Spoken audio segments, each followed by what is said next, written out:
how to play every instrument in the world. And you can learn how to play each of them within 5 minutes. That's right. Every instrument in the world creates sound in some way. And we're going to teach you how to make those sounds in an organized fashion. Music theory for the real world. Now, you did watch the videos on the harmonic series, right? Because that's what you need to know first in order to be able to generate multiple pitches out of the first thing that makes a sound. Disclaimer at this point, we're not talking about being concert ready for any of these instruments.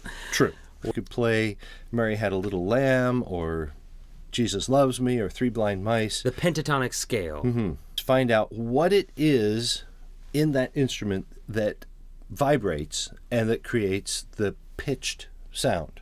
For every instrument, you have a thing that vibrates, and then you have some sort of resonator that will enable you to hear it more. Sometimes the instrument is what we call an idiophone. I am excellent at playing the idiophone. Just ask my sisters. Idiom itself is the thing that creates the sound. So a marimba would be an idiophone. The only way to change the pitch, you can't deal with the harmonic series with it. The only way to change the pitch is to make the thing smaller, right? Mm-hmm. And the thing is, of course, the piece of wood. In this case, it's a piece of wood. And the resonator is the tube down below it. All right, so this is kind of like a marimba, that it has flattened nails. If you were creating a mabira, you could just adjust how far these nails stick out, and you could tune it accordingly. I was leading a worship set and decided it'd be really fun to use some PVC pipes and play it with a spatula. So we played the 8-foot section of pipe, makes an A. So using my mathematical prowess, I knew then if I cut that pipe in half, it'd have an A. And so then I knew, okay, so if a 5-foot section of pipe is an A and a 10-foot section of pipe is an A, I can just divide by 12. There we got 12 tones, and just cut the other pipes and play the instrument just like that. You know what I found out? It doesn't work. It doesn't work like that, folks. No, it actually has to do with ratios. Yes. And not with exact divisions. This is some sort of an aerophone, because it is the air in the column that's vibrating, not the surface itself. And the way, so now you ask, so how do you excite the air? How do you excite the air? In order to have it vibrate. Aren't we all? Well, in this case, you blow across it.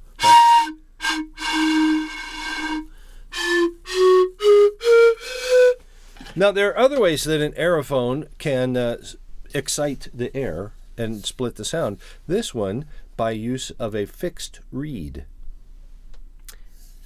You blow in here, and it splits the air, just like it did blowing across the top of something.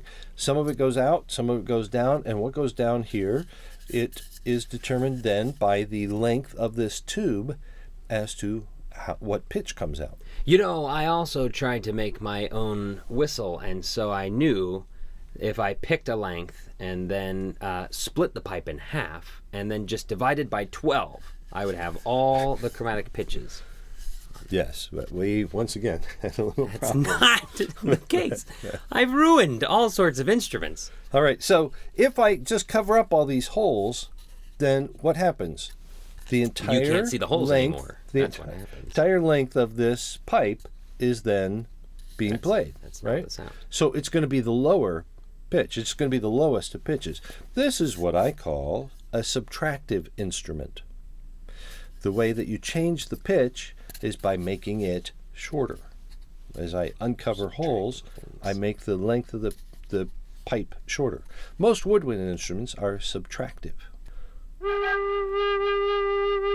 Now I'm blowing very, very softly. The softest. In order to create that. But if I blew a little bit harder, it would Let's say you blow twice as hard. It went up an octave, but you knew that. You knew that would happen, right? I anticipated it. And if I blew a little bit harder, Up a fifth. low octave, an octave above that, a fifth above that, the Fourth. next octave, and a major third. And So on. it's going to get louder and brighter as I do each one, but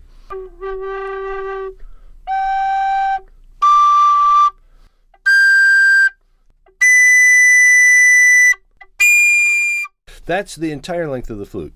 Then you say to yourself, there are 6 holes. There are 6 holes.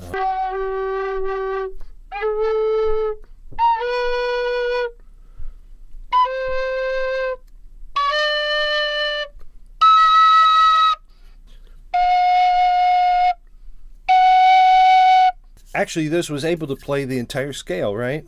Had to do a little bit of How can it false be? fingering in order to create that.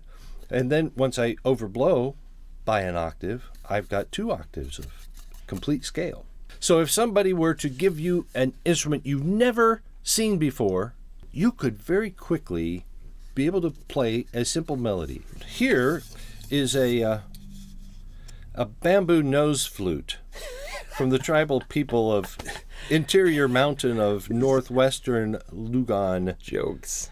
in the Philippines. Jokes abound. Nose flute. It's a nose flute. You don't...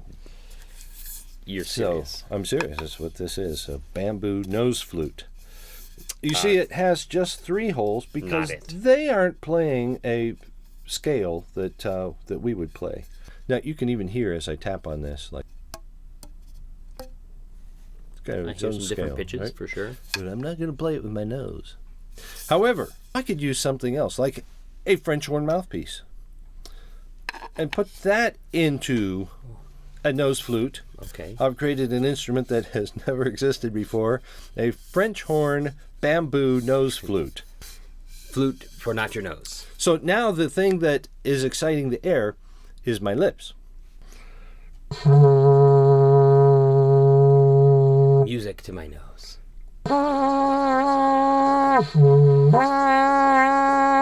Now again. So I could play Also Sprach Zarathustra on a horn bamboo nose flute. There's no way this is going to work well.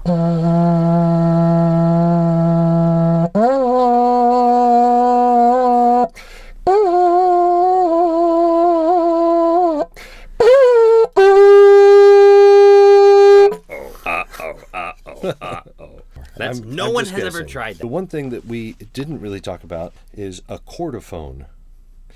And various chordophones mean that there's a string that is the thing that vibrates. It's a lot like an idiophone, except it's a string like on something else. For example, a piano. So here's an example of a chordophone. No, this is a guitar. I've seen this before. It looks like a guitar, but really it's a chordophone. Okay, so it is this string that's vibrating. And when the entire string vibrates, that is the fundamental, right? If I could find the halfway point of that string, mathematically, the halfway point, if this is 34 inches, this would be 17 inches right here. It's going to sound what? An octave higher. The same pitch. As a matter of fact, this half would also. There. Yeah. Okay, this one has the resonant body with it, so you hear it well. But that half is the same pitch, right? And then they've got little markings on the frets here to let you know where the nodes are, so that you could play harmonics or so that you could find a fifth and so forth. As a matter of fact, every fret has been measured so that it is a half step. So now you know, all you have to now is what is this initial string, and then what's that one tuned to, and so forth and so on. If you just know what it takes to play that particular pitch, then you can modify it from there. Mm-hmm. Now you know how to play a tune on any number of aerophones or chordophones.